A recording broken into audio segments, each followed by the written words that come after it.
Oke, selanjutnya pembahasan mengenai penghasilan tidak kena pajak atau PTKP ya. PTKP adalah besarnya penghasilan yang menjadi batasan tidak kena pajak bagi wajib pajak orang pribadi ya. Jadi setiap wajib pajak orang pribadi nih yang perorangan itu punya fasilitas PTKP. Artinya ada batasan penghasilan yang memang nanti akan dikenakan pajak dan ada yang penghasilan tidak dikenakan pajak, di mana jika penghasilannya nanti lebih besar dibanding PTKP-nya, ya setelah dikurangi PTKP penghasilan itu masih ada sisanya ya. Nah, sisanya tersebutlah yang nanti akan dikenakan pajak penghasilan. Nah, kalau misalkan penghasilannya setelah dikurangi biaya dan dikurangi PTKP ini, dikurangi batasan penghasilan tidak kena pajak ini, hasilnya minus atau tidak melebihi PTKP ini, maka penghasilan yang diterima oleh wajib pajak tersebut tidak dikenakan pajak gitu ya. Nah, besaran PTKP ini disesuaikan nanti secara berkala sama pemerintah atau Ditjen Pajak ya. Entah itu setahun sekali atau beberapa tahun sekali nanti ada perubahan. Yang jelas ini tidak tetap ya. Nah, yang diberlakukan sekarang ini menurut peraturan per 29 September 2016 ya. Jadi 2016 itu update terakhir PTKP dan berlaku hingga saat ini, di mana setiap diri wajib pajak itu punya PTKP 54 juta. Nah, jika si wajib pajak itu statusnya menikah atau kawin, maka akan ditambah lagi 4.500.000. Nah, nanti jika punya tanggungan atau anak ya biasanya, nanti akan ditambah lagi 4.500.000 masing-masing ya. Dengan maksimal tanggungan itu 3 maksimal.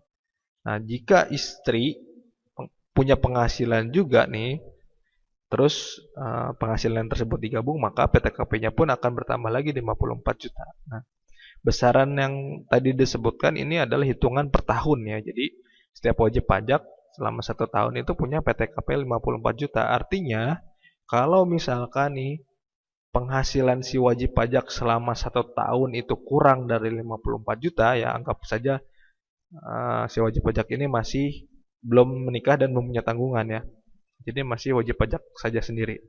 Nah, jika penghasilannya kurang dari 54 juta, ya berarti penghasilan yang dia terima itu tidak akan dikenakan pajak penghasilan. Tapi jika penghasilan si wajib pajak tersebut melebihi 54 juta, maka penghasilan tersebut dikenakan pajak penghasilan dan pengenaannya pun nanti nggak langsung semua penghasilan tersebut dikenakan. Jadi nanti ada hitung-hitungannya gitu.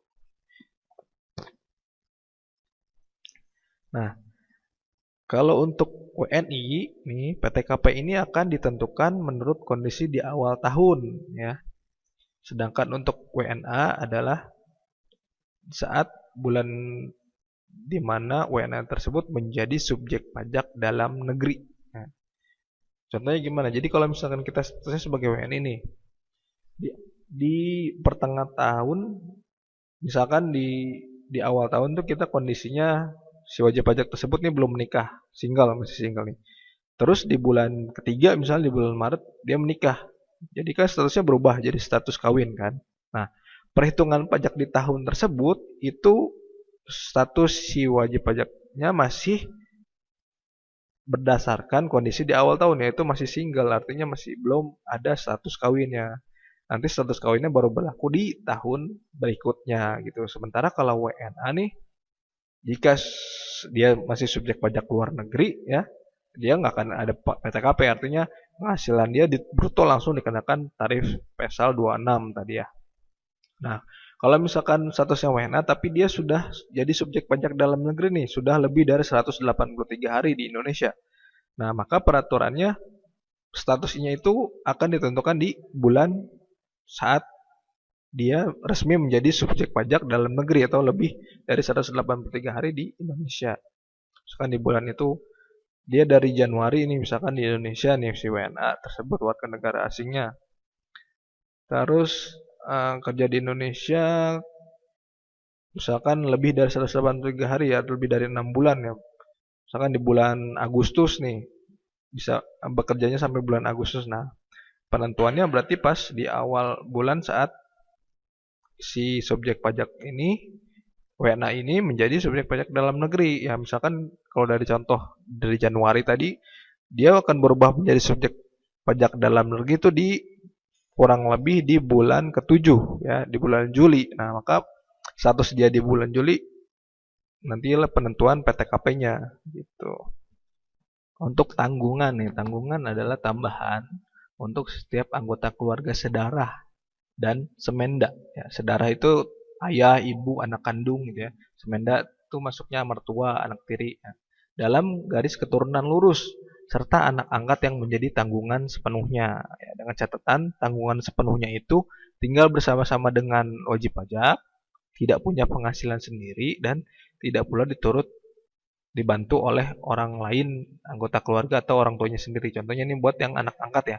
Misalkan si wajib pajak ini belum punya anak nih, dia mengangkat anak, ya, dia punya anak angkat. Nah, anak angkat ini bisa menjadi tanggungan. Artinya saat penghitungan pajak penghasilan ini dia bisa menambah 4.500.000 tadi ya dari tanggungan. Asalkan tadi si anak angkat ini tinggal bersama-sama dengan wajib pajaknya, terus si anak angkat ini tidak punya penghasilan sendiri sama dalam biaya kehidupan sehariannya atau tanggungan sehari-harinya itu tidak dibantu orang lain. Artinya si wajib pajak sendiri yang menghidupinya gitu ya. Misalkan si anak angkat ini masih dapat uang dari orang tua kandungnya, nah, itu berarti tidak masuk ke kategori tanggungan itu. Oke, nah ini contoh penghitungan PTKP nih ya.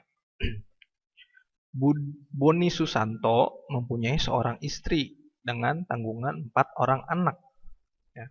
Oleh karena jumlah tanggungan untuk setiap keluarga maksimal 3, maka Boni ada status PTKP-nya adalah kawin dengan 3 anak atau K3. Nah, biasanya tuh kalau status PTKP itu disingkat ya, statusnya itu jadi K3. Jadi K itu keterangan dari kawin, tiganya itu jumlah tanggungan. Nah, kalau misalkan tidak kawin berarti ini TK, nanti keterangannya. Nah, setelah itu baru tanggungan bisa 0, 1, 2, 3 sesuai dengan kondisinya. Nah, tadi ya, karena maksimal tanggungan itu 3, maka kalau misalkan ada 4 tanggungan, ini contohnya 4 orang anak, berarti yang bisa masuk ke hitungan PTKP hanya 3, mentok di situ gitu ya. Jadi si Pak Boni ini statusnya akan jadi K3 gitu, nggak bisa K4. K4 tidak ada karena maksimal 3. Nah, apabila istrinya memperoleh penghasilan dari satu pemberi kerja yang sudah dipotong PPh 21 dan pekerjaan tersebut tidak ada hubungannya dengan usaha suami atau anggota keluarga lain. Nah, jadi kondisinya si istrinya Pak Bon ini kerja juga, artinya punya penghasilan juga. Nah, kerjanya cuma dari satu pemberi kerja, artinya cuma dari satu sumber aja ya dari pekerjaan itu, misalkan ya jadi karyawati misalnya nih. Di mana di perusahaannya si istri itu sudah dipotong PPh 21 ya. Terus pekerjaan tersebut nggak ada hubungan nih sama Pak Boni. Ibaratnya ya si istrinya nih emang nyari kerja sendiri lah, nggak yang tidak ada hubungannya sama pekerjaan Pak Boni gitu ya. Nah, kalau kondisinya seperti itu maka di perhitungan pajak tahunannya nih Pak Boni ini akan dapat PTKP totalnya 72 juta. Ya, penghasilan tidak kena pajaknya 72 juta. Jadi kalau misalkan Pak Boni nanti setelah di total penghasilan setahunnya cuman 70 juta misalkan. Nah, PTKP kan 72 juta, artinya penghasilannya tidak melebihi PTKP, maka penghasilan tersebut tidak akan dikenakan pajak penghasilan. Nah, kalau misalkan ternyata setelah dihitung 1 tahun penghasilannya Pak Boni 80 juta. Nah, artinya kan lebih besar dari 72 juta atau lebih besar dari PTKP. Nah, baru penghasilan tersebut dikenakan pajak penghasilan gitu. Nah, angka 72 juta tuh dapat dari mana sih? Ya, dapat kalau kita rinci yaitu 54 juta tuh dari wajib pajak orang pribadi atau jatah PTKP-nya si Pak Boni itu sendiri 54 juta. Terus ditambah 4.500.000 itu dari statusnya dia sudah menikah atau kawin. Nah, kemudian karena dia punya 3 tanggungan, nah masing-masing tanggungan tuh punya jatah juga kan 4,5 juta. Nah, kan dikali 3. Nah, jadilah total PTKP Pak Boni ini 72 juta gitu. Nah, Untuk istri Pak Boni ini saat si perusahaannya dia tempat kerjanya istrinya memotong PPh 21 nih pajak penghasilan pasal 21. Nah, itu juga nanti ya dia akan dapat PTKP tapi dia nggak bisa dapat 72 juta gitu karena status yang lain-lainnya, status kawin, status tanggungannya sudah diambil sama si Pak Boni sebagai kepala keluarga. Nah, karena dia sebagai karyawati menikah ya, tidak berpengaruh jadinya cuman jatah dia saja yaitu 54 juta karena penghasilan si istri saja tidak digabung gitu ya. Nah, apabila perhitungan perpajakannya nih setelah disepakati Pak Boni sama istrinya, ya udah penghitungan pajaknya kita gabung aja. Nah, kalau gitu kondisinya akan berubah. Apabila penghasilan istri harus digabung sama penghasilan suami, nanti PTKP-nya akan berubah nih. Semuanya fokusnya ke Pak Boni karena sebagai kepala keluarga itu nanti PTKP-nya 126 juta yang diperoleh dari 54 juta dari si Pak Boni itu sendiri, 54 jutanya dari si istrinya karena dapat penghasilan yang digabung dengan penghasilan suami, terus 4.500.000 dari status menikahnya dan 13.500.000 dari 3 tanggungan gitu. Nah, kalau PTKP gabung ini otomatis nanti penghasilannya pun akan dihitung secara gabungan.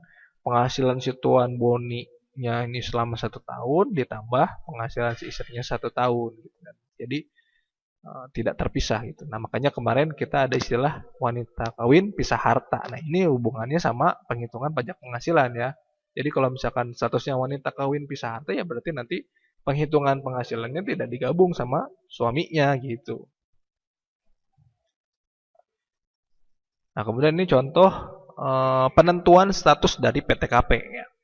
Contohnya, pada tanggal 1 Januari 2017, Cahyo Hartadi berstatus kawin dengan tanggungan 1 orang anak nih.